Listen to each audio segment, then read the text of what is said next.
Welcome again, students. In the previous lecture, we have discussed about the combination of cells in series, and today we are going to discuss our new topic, the combination of cells in parallel. Okay, let us suppose that we have two cells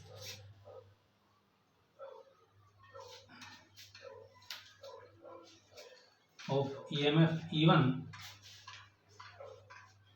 and EMF E2 having internal resistance R1 and R2, and they are connected in parallel. They are connected in parallel. Suppose this terminal is represented by B1 and this terminal is represented by B2. Okay, and current is flowing in this direction. Suppose I is the current entering in B2 and I1 is the current going towards the cell E1 having EMF E1, and I2 is the current going towards the cell having EMF E2. Okay, first of all we have to discuss what is a parallel combination of cells. The cells are said to be in parallel combination if all the positive terminals of the cells are connected to one common terminal and all the negative end of the each cell is connected to another common terminal. Means कि सारे के सारे positive terminals cell के एक terminal पर connected हों और सारे के सारे नेगेटिव टर्मिनल्स दूसरे टर्मिनल के ऊपर कनेक्टेड हों, दूसरे किसी कॉमन टर्मिनल के ऊपर अगर कनेक्टेड हों तो हम क्या बोलते हैं, हमारा जो कॉम्बिनेशन है वो किसके अंदर है, पैरेलल के अंदर है. ओके, तो ये हमने एक पैरेलल कॉम्बिनेशन लिया है जिसके अंदर हमारे पास दो सेल्स हैं E1 जिसका EMF E1 है और इंटरनल रेजिस्टेंस R1. सिमिलरली एक दूसरा सेल लिया है जिसका EMF E2 है और उसका इंटरनल रेजिस्टेंस R2 लिया है. Okay, so according to the relation that V is equals to E minus I times R, we can write the potential drop across B1 B2. Potential drop across B1 B2 can be written as V B1 minus V B2 is equals to EMF. हम पहले क्या बात करें, जिस path के through current I1 flow कर रहा है उस पाथ के बारे में बात कर रहे हैं. E1 minus I1 times R1. Similarly अगर हम दूसरे पाथ के लिए जिस पाथ से हमारा करंट I2 फ्लो कर रहा है उसके लिए अगर हम लिखें V B1 minus V B2, ये किसके इक्वल रहेगा, E2 minus I2 times R2.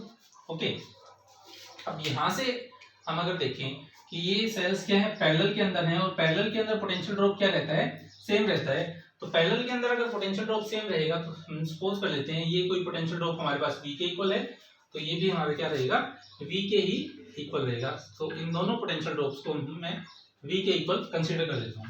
So suppose ये हमारी फर्स्ट इक्वेशन है और ये सेकंड इक्वेशन है. फर्स्ट इक्वेशन की हेल्प से हम I1 की वैल्यू फाइंड आउट करेंगे. इसकी वैल्यू फाइंड आउट करनी है I1 की वैल्यू. सिमिलरली सेकंड इक्वेशन की हेल्प से I2 की वैल्यू हमें फाइंड आउट करनी है. सो यहाँ से फर्स्ट इक्वेशन की हेल्प से अगर हम I1 की वैल्यू फाइंड आउट करते हैं तो I1 इज इक्वल्स टू रहेगा हमारे पास, I1 is equals to E1 minus V divide by R1. Similarly I2 की जो वैल्यू रहेगी, I2 will be equals to from this equation E2 minus V divide by R2. Okay, और ये जो current यहाँ से एंटर कर रहा है I करंट, यही करंट क्या है, दो पार्ट्स I1 और I2 के अंदर डिवाइड हुआ है. इट मींस I करंट किसके इक्वल रहेगा, सम ऑफ I1 प्लस I2 के इक्वल रहेगा. तो यहाँ से हम राइट कर सकते हैं I is equals to I1 plus I2. Okay, let's put the values one by one. We have in place of I1 E1 minus V by R1 plus E2 minus V by R2. अब यहाँ से अगर हम terms को अलग अलग divide करते हैं तो हमारे पास क्या टर्म आएगी, E1 by R1 minus V by R1 plus E2 by R2 minus V divided by R2. अब यहाँ से इन दोनों टर्म्स को तो हम कंबाइन कर लेते हैं और इन दो टर्म्स को से हम क्या कर लेते हैं, v को कॉमन ले लेते हैं। तो हमारे पास टर्म क्या बनेगी, I total current will be equals to E1 by R1 plus E2 by R2 and minus V can be taken as common from these two quantities, minus V into 1 by R1 plus 1 by R2। Okay, so ये result हमारे पास रहेगा। यहां से हमें value find out करनी है V की। Okay, तो V का जो फैक्टर है उसे हम लेफ्ट हैंड साइड में ले आएंगे और करंट को दूसरी तरफ ले जाएंगे। तो हमारे पास टर्म क्या आएगी, V इंटू, अगर यहाँ पर अंदर हम एलसीएम लेते हैं तो हमारे पास आएगा R1 into R2, R1 plus R2, ये क्वांटिटी सेम रहेगी, यहाँ से भी एलसीएम ले लेंगे हम, तो क्या रहेगा R1 R2 ऊपर क्या हो जाएगा E1 R2 plus E2 R1। Okay, और माइनस I, हमें वैल्यू चाहिए V की, तो V यहाँ से किसके इक्वल रहेगा, V will be equal to, cross multiply कर देंगे यहाँ से, तो हमारे पास टर्म क्या आएगी E1 R2 plus E2 R1 divide by R1 R2। अब ये टर्म जब यहाँ पर हम क्रॉस मल्टीप्लाई करेंगे तो ये फैक्टर ऊपर चला जाएगा और ये वाला नीचे, तो क्रॉस मल्टीप्लाई में हमारे पास आएगा R1 R2 divide by R1 plus R2 इस फैक्टर के साथ और करंट वाले फैक्टर के साथ भी। तो यहाँ पर रहेगा हमारे पास R1 R2 upon R1 plus R2। Okay, तो पोटेंशियल के लिए हमारे पास ये फैक्टर्स आ जाएंगे।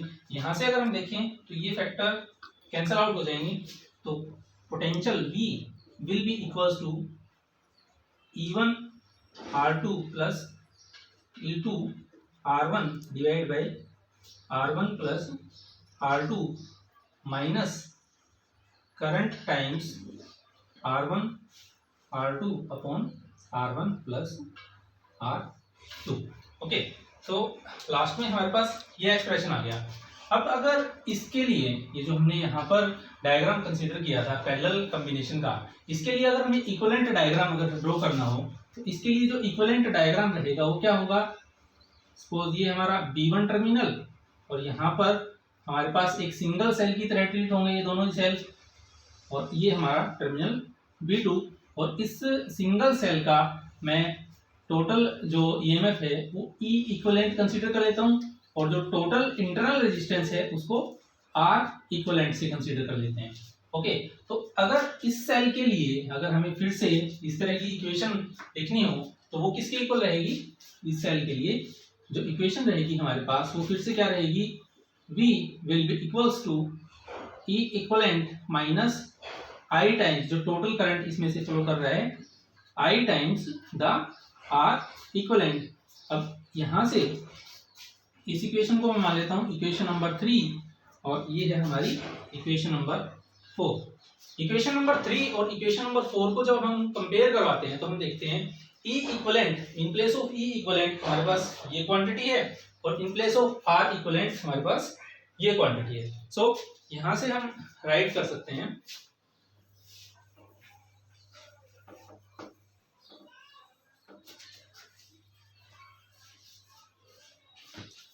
कि on comparing equation 3 and 4, E equivalent is equals to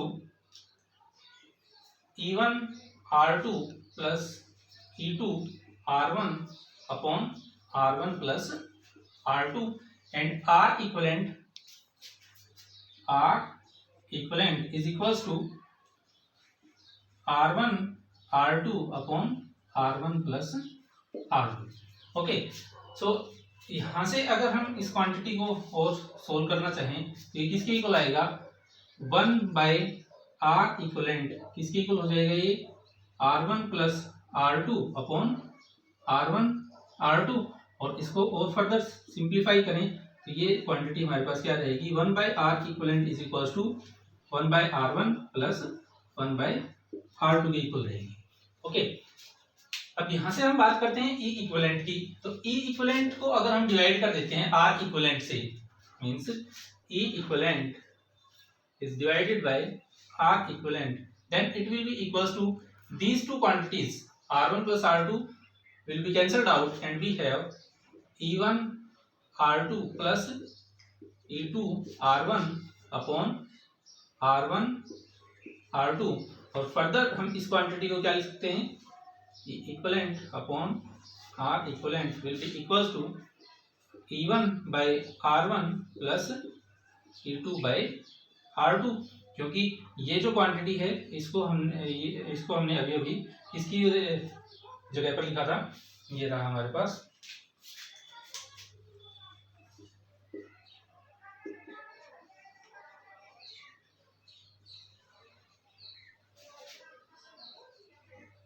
ये रहा, ओके। इस क्वांटिटी की जगह पर हमने इसको जब सोल्व किया था तो ये क्वांटिटी आई थी, तो इसकी जगह पर हम ये क्वांटिटी लिख सकते हैं। तो यहाँ से E equivalent by R equivalent किसके इक्वल आया है, E1 by R1 plus E2 by R2, और R इक्विवेलेंट किसके इक्वल आया है, R1 R2 divide by R1 plus R2। और सिंपली अगर हम 1 बाय R इक्विवेलेंट की बात करते हैं तो ये किसके इक्वल आता है, 1 by R1 plus 1 by R2। ये हमने केस किया दो सेल्स के लिए। अगर इसी तरह से हमारे पास n नंबर ऑफ सेल्स हों तो n नंबर ऑफ सेल्स के लिए फिर से ये क्वांटिटी किसमें रिड्यूस हो जाएगी, 1 बाय आर इक्विवेलेंट लिख लेते हैं पहले। 1 बाय आर इक्विवेलेंट हमारा रिड्यूस हो जाएगा 1 by R1 plus 1 by R2 up to, add करते जाएंगे हम अप टू nth सेल के इंटरनल रेजिस्टेंस तक। Second, E equivalent by R equivalent, ये जो क्वांटिटी है वो कन्वर्ट हो जाएगी हमारी E1 by R1 plus E2 by R2 up to En by Rn। Okay, so ये हमारे पास पैरेलल कॉम्बिनेशन रहेगा सेल्स का। इस तरीके से हमारे सेल्स क्या होते चले जाएंगे। अगर हमने पैरेलल कॉम्बिनेशन के अंदर उन्हें अटैच किया हुआ है तो ईएमएफ के ऊपर ये फर्क, ईएमएफ इस तरह से इफेक्टेड होगी और इंटरनल रेजिस्टेंस भी क्या हो जाएगा, पता चला जाएगा, उनका पैरेलल में अटैच होते चले जाएंगे। ओके, अब हम बात करते हैं कि किस कॉम्बिनेशन की हेल्प से हम मैक्सिमम करंट ड्रॉ कर सकते हैं, और मैक्सिमम करंट ड्रॉ करने के लिए हमारे पास क्या क्या कंडीशंस रहेंगी।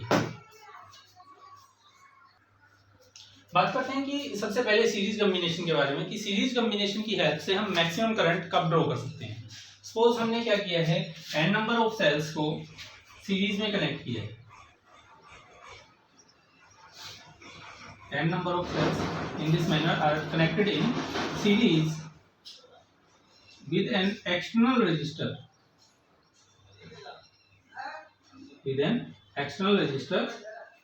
R. Okay, the resistance of external resistor is capital R, and the cells which are connected in series are having equal EMF, that is E. सभी की जो EMF है वो इक्वल है और सभी का इंटरनल रेजिस्टेंस भी सेम है, स्मॉल r के इक्वल। ओके, तो अगर हम यहाँ से बात करते हैं सीरीज कॉम्बिनेशन की, तो यहाँ से करंट फ्लो करेगा I इस डायरेक्शन के अंदर। और बात करते हैं सीरीज कॉम्बिनेशन की। सीरीज कॉम्बिनेशन के अंदर जो इक्विवेलेंट EMF थी हमारे पास, इक्विवेलेंट EMF वो किसके इक्वल थी हमारे पास, E1 plus E2 plus E3 up to En तक। यहाँ पर हमने क्या है, n number of up to n terms तक हमने क्या किया है, सेल्स को कनेक्ट किया है और सभी का EMF E के इक्वल है। तो अगर हम E इक्विवेलेंट यहाँ से फाइंड आउट करेंगे तो ये क्या रहेगा, E plus E plus E plus up to n terms, और E इक्विवेलेंट यहाँ से हमारे पास किसके इक्वल आ जाएगा, n टाइम्स ऑफ E के इक्वल आ जाएगा। इन द सेम मैनर अगर हमें R इक्विवेलेंट चाहिए सीरीज के अंदर तो वो किसके इक्वल होता था, R1 plus R2 plus R3, और यहाँ पर इंटरनल रेजिस्टेंस क्या है, स्मॉल r के इक्वल है, तो ये n टाइम्स स्मॉल r हो जाएगा हमारे पास, n टाइम्स स्मॉल r। तो ये हमारे पास total internal resistance of the series combination of cells है, और ये हमारे पास क्या है, total EMF of the series combination of the cells है। अब अगर हम बात करते हैं total resistance of the circuit की, total resistance of the circuit, total resistance कितना रहेगा, internal resistance plus external resistance. Internal resistance है हमारे पास आर इक्विवेलेंट के और एक्सटर्नल रेजिस्टेंस है कैपिटल आर के। और इंटरनल आर इक्विवेलेंट की वैल्यू क्या है, n times of small R. It will be equals to n times of small R and plus capital R. तो ये क्या रहेगा हमारे पास, total resistance of the circuit रहेगा। अब हम बात कर रहे हैं यहाँ पर मैक्सिमम करंट। मैक्सिमम करंट जो रहता है, करंट इज इक्वल्स टू, हमें पता है current is equals to EMF upon total resistance. EMF upon total resistance. और ईएमएफ यहां से अगर हम बात करें तो ईएमएफ हमें कौन सा लेना पड़ेगा, इक्विवेलेंट ईएमएफ। और इक्विवेलेंट ईएमएफ हमारे पास किसके इक्वल है, n टाइम्स ई के। और टोटल जो रेजिस्टेंस है वो किसके इक्वल है, n times small R plus capital R. ये हमारे पास किसकी वैल्यू आ गई, करंट की वैल्यू आ गई यहाँ से। ठीक है, तो अब हमें केसेस डिस्कस करने हैं कि हम मैक्सिमम करंट कैसे ड्रॉ कर सकते हैं। अब यहाँ से हमारे पास दो केसेस हैं। First one is if external resistance is very very greater than internal resistance of the cells. तो उस केस के अंदर हम क्या कर सकते हैं, जो इंटरनल रेजिस्टेंस है एन आर उसको अप्रोक्सीमेटली इक्वल टू 0 कंसीडर कर सकते हैं। तो उस केस के अंदर हमारे पास जो टोटल करंट रहेगा I, total current I will be equals to n times EMF. ये वाला फैक्टर तो हमारा 0 ही हो जाएगा, नीचे बचेगा कैपिटल आर। और इसको हम क्या लिख सकते हैं, n into EMF upon external resistance. ये किसको रिप्रेजेंट करता है, हमारा n times the current drawn from a single cell. Single cell means एक सिंगल सेल से जितना करंट ड्रॉ हुआ है उसका n टाइम्स करंट है ये टोटल करंट। ओके, अब सेकंड केस के बारे में अगर हम बात करें, सेकंड केस रहेगा, second case if R is very very less than NR or the external resistance is very smaller than the internal resistance. In that case the external resistance can be equated to 0। और उस case में हमारे पास जो current रहेगा I it will be equals to n times EMF। numerator remains the same and in denominator R is equated to 0। then we have n times small r and small r small n is cancelled out and we have n e by small r and it is equals to current supplied by a single cell। it is equals to current supplied by a single cell means जब external resistance हमारा internal resistance से बहुत कम है उस time पर जो total current है वो सभी सेल्स की वजह से एक सेल जितना करंट सप्लाई करता है उसके इक्वल आ रहा है।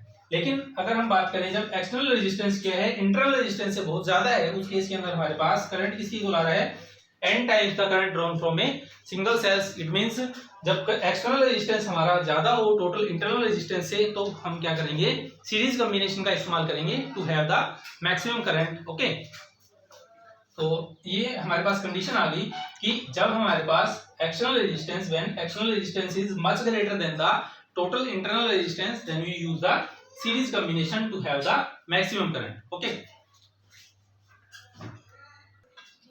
Next one is condition for the maximum current from a parallel combination. जैसे कि अब हमने सीरीज कॉम्बिनेशन कंसीडर किया था, उसी तरीके से हमने अब सपोज कर लिए हैं हमारे सेल्स, सपोज इस तरीके से m नंबर ऑफ सेल्स हमने पैरेलल के अंदर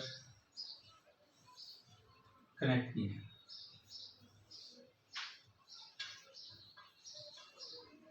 ओके,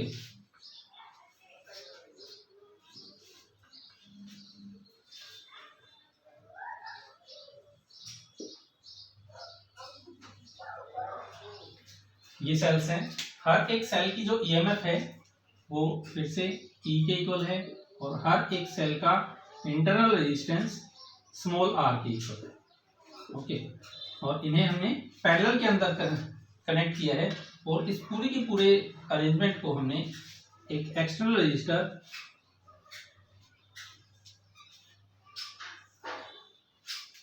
कैपिटल आर के साथ कनेक्ट कर दिया है। ओके, तो यहां से हमें फिर से कंडीशन फाइंड आउट करनी है फॉर द मैक्सिमम करंट, और ये हमने जो सेल्स लिए हैं वो m नंबर ऑफ सेल्स हैं। ओके, तो सबसे पहले तो हम बात करेंगे इक्विवेलेंट ईएमएफ की। अब पैरेलल कॉम्बिनेशन है, तो पैरेलल कॉम्बिनेशन के अंदर जो इक्विवेलेंट पोटेंशियल ड्रॉप रहता है वो सेम रहता है। इट मींस इन सभी का ईएमएफ अगर E के इक्वल है तो जो इक्विवेलेंट पोटेंशियल ड्रॉप रहेगा वो भी किसके इक्वल रहेगा, E के इक्वल ही रहेगा। या फिर हम बोलें कि इक्विवेलेंट जो ईएमएफ रहेगी E equivalent will be equals to E। Okay, एक सेल की जो ईएमएफ है वही हमारे पास इक्विवेलेंट ईएमएफ यहाँ पर रहेगी इस पूरे के पूरे कॉम्बिनेशन की वजह से। और अगर हम टोटल इंटरनल रेजिस्टेंस के बारे में बात करें, total internal resistance 1/R equivalent 1/R equivalent will be equals to 1/R1 plus 1/R2 up to 1/Rn। लेकिन यहाँ पर R1, R2, R3 up to Rn सभी की वैल्यू किसके इक्वल है, स्मॉल r के इक्वल है। तो ये रिजल्ट हमारे पास किसके इक्वल रहेगा, 1/R plus 1/R up to m terms तक हम 1/R को ऐड करते चले जाएंगे तो किसके इक्वल आएगा, m अपॉन r के equal. 1/R equivalent is equals to m upon r, और R equivalent will be equals to small r divided by m। Okay, अब ये तो हो गया हमारे पास total internal resistance of the combination of cells. अगर हम बात करें total resistance of the circuit, total resistance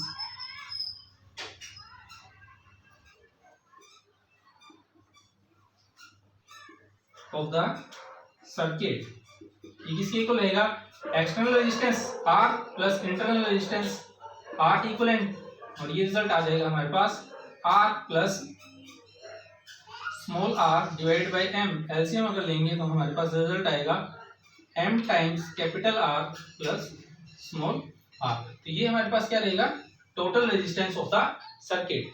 अब टोटल ईएमएफ है हमारे पास और टोटल रेजिस्टेंस है, तो करंट फाइंड आउट कर लेंगे। Current I will be equals to total EMF is E and total resistance is this one M R plus small r and M goes towards the numerator।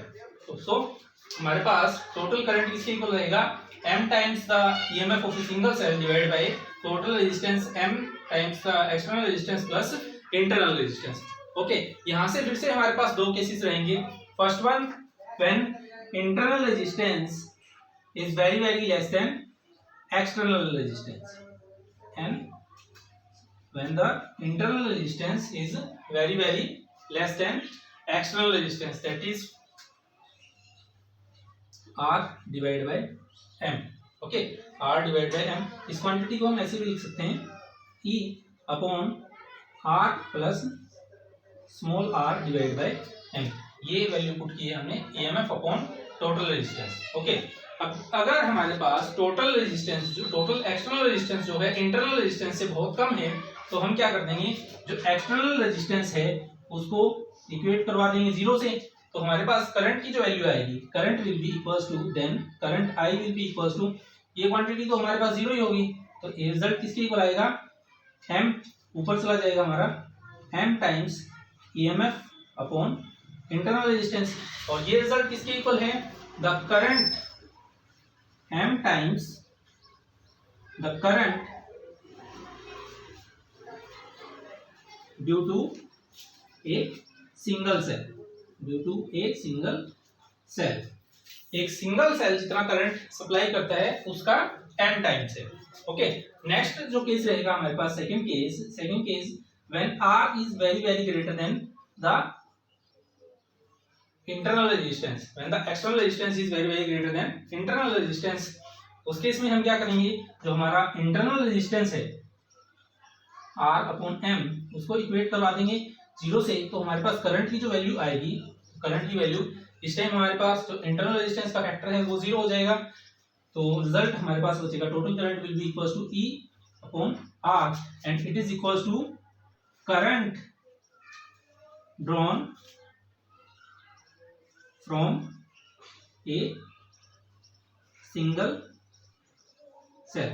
और ये किसके equal आया है, यहां से हमारे पास टोटल करंट आया है, current drawn from a single cell.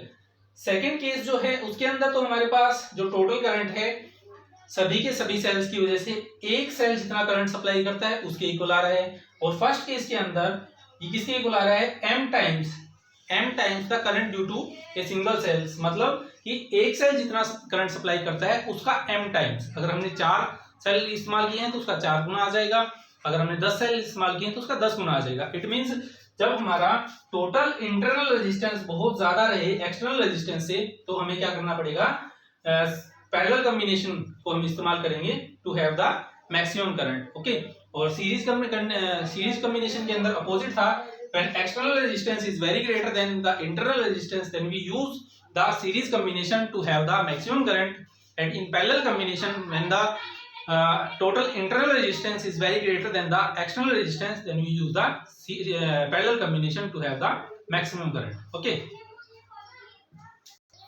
students, this is all about today's video. In the next video we are going to discuss the mixed grouping of cells, that will be discussed in the next lecture. Thank you, have a nice day.